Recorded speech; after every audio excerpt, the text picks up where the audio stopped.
सभी मित्रों को नमस्कार। संस्कृत पेडागोजी की 300 क्वेश्चन की जो सीरीज चल रही है उसकी सप्तम क्लास है, ये 7वीं क्लास है।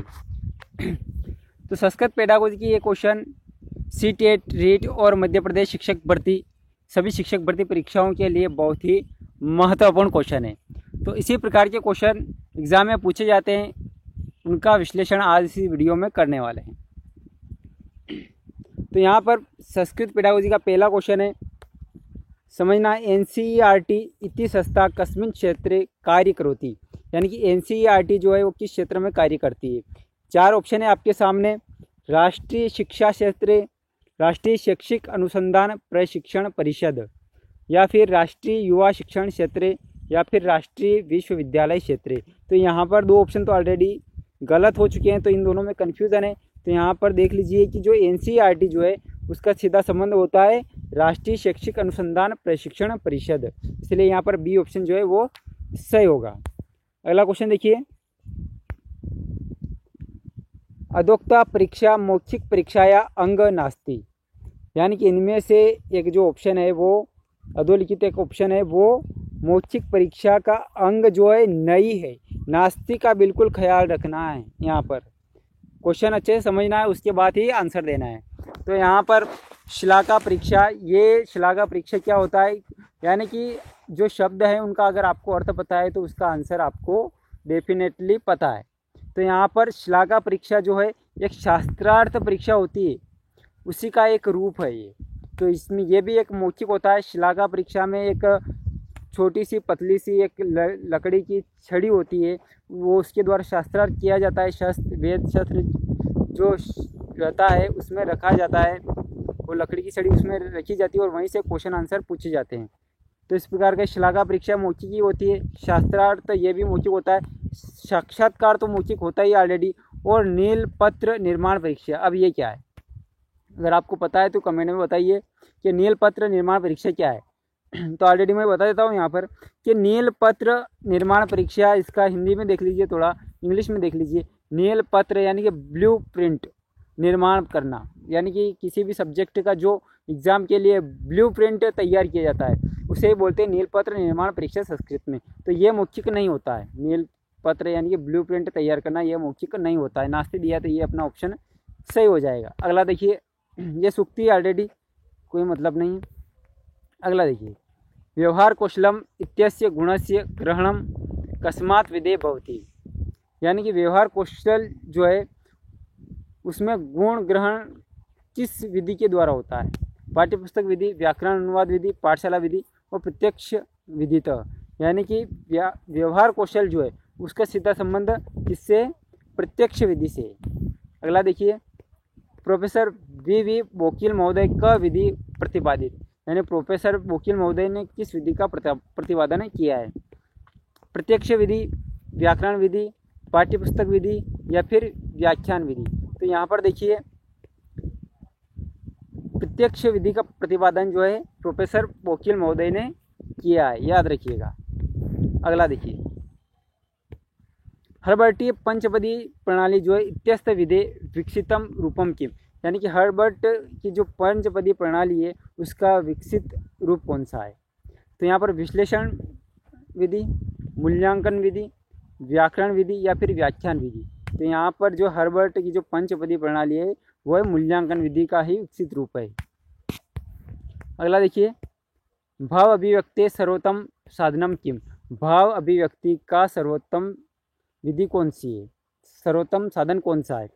तो ये जो 6 नंबर की जो क्लास थी उसमें भी क्वेश्चन आए थे, तो बता दीजिए इसमें कौन सा होगा। व्याकरणम होगा, सूत्रम होगा, भाषा, श्लोक, अभिव्यक्ति का सबसे अच्छा साधन। तो यहाँ पर इसका सही आंसर होगा भाषा। अगला देखिए, संस्कृत भाषाया शिक्षणाय कौशलानाम स्वाभाविक क्रम विद्यते, संस्कृत भाषा शिक्षण में कौशल जो होते हैं 4 कौशल है SLRW, इसका जो क्रम कौन सा है, स्वाभाविक क्रम कौन सा है। 4 ऑप्शन है, बताना है।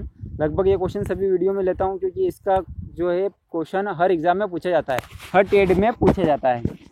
तो यहाँ पर जो है सबसे पहले सुनना, लिसन, श्रवण, उसके बाद श्रवण के बाद होता है बोलना, स्पीक, भाषणम, और उसके बाद होता है पढ़ना, रीडिंग।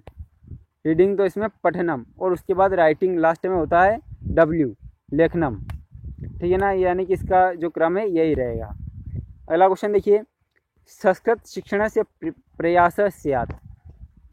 संस्कृत शिक्षण जो होता है उसका प्रयास जो होता है वो किस प्रकार का होता है? ऊर्ध्वमुख होता है, अधोमुख होता है, और अंतर्मुख होता है, या बहुमुख? यानी कि संस्कृत शिक्षण का जो प्रयास होता है जो वो होता है बहुमुख। कौन सा होता है? बहुमुख। तो इसका आंसर क्या होगा? बहुमुख। बहुमुख इसका आंसर होगा। अगला देखिए, अभिनय कति विधो भवन्ति, यानी कि अभिनय की कितनी विधियाँ हैं?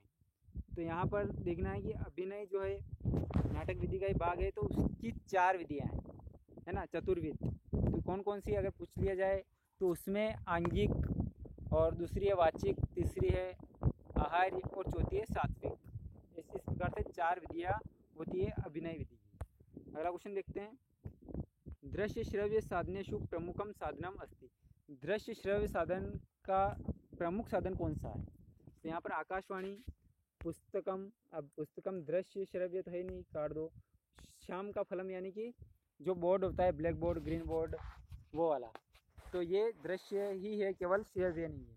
दूरदर्शन जो है दृश्य श्रव्य साधन का प्रमुख साधन है, इसलिए सी ऑप्शन इसमें सही होगा।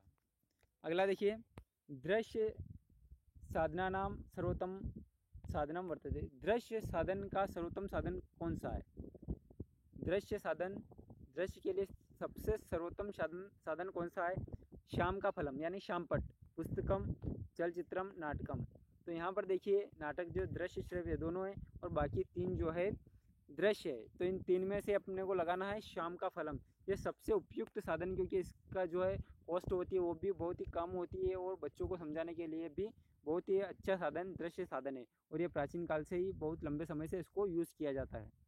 ठीक है ना, इसलिए इसमें हर चीज़ को अच्छे से एक्सप्लेन किया जा सकता है। अगला है, पाठ्य पुस्तक से उद्देश्यानि सन्ति। पाठ्य पुस्तक जो है उसका उद्देश्य क्या है? पहला ऑप्शन है बालका नाम ज्ञानस्य सीमाया विस्तार, बालक के ज्ञान की सीमा का विस्तार करना। अगला है व्यवहारिक संपादनाएं प्रेरणा, यानी व्यवहारिक ज्ञान को संपादित करने के लिए प्रेरणा प्राप्त करना पुस्तक के द्वारा। अगला है छात्राणाम कल्पना शक्ति विकास, छात्रों की कल्पना शक्ति का विकास करना। और चौथा है उपयुक्त कहानी त्रीणी अपि, यानी उपयुक्त तीनों। तो यहाँ पर जो है उपयुक्त तीनों ऑप्शन जो है राइट होगा, क्योंकि पाठ्यपुस्तक का उद्देश्य जो है बालकों ज्ञान की सीमा का विस्तार करना, बालक में जो व्यवहारिक ज्ञान को जो है संपादित करना, और कल्पना शक्ति का विकास करना। अगला देखिए,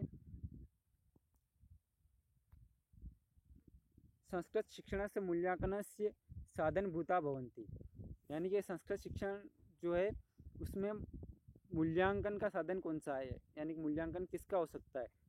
बुद्धि परीक्षा के द्वारा, अभिरुचि परीक्षा द्वारा, आसक्ति परीक्षा द्वारा, उपयुक्त सर्वा। यानी संस्कृत शिक्षण में मूल्यांकन जो है, मूल्यांकन का साधन जो है तीनों है। बुद्धि परीक्षा भी है, अभिरुचि परीक्षा भी, और आसक्ति परीक्षा भी है। अगला देखिए, लघु काष्ठखंड से व्यवहार कुत्र क्रियते, यानी कि लघु काष्ठखंड व्यवहार जो है ये श्लाघा परीक्षा से संबंधित है।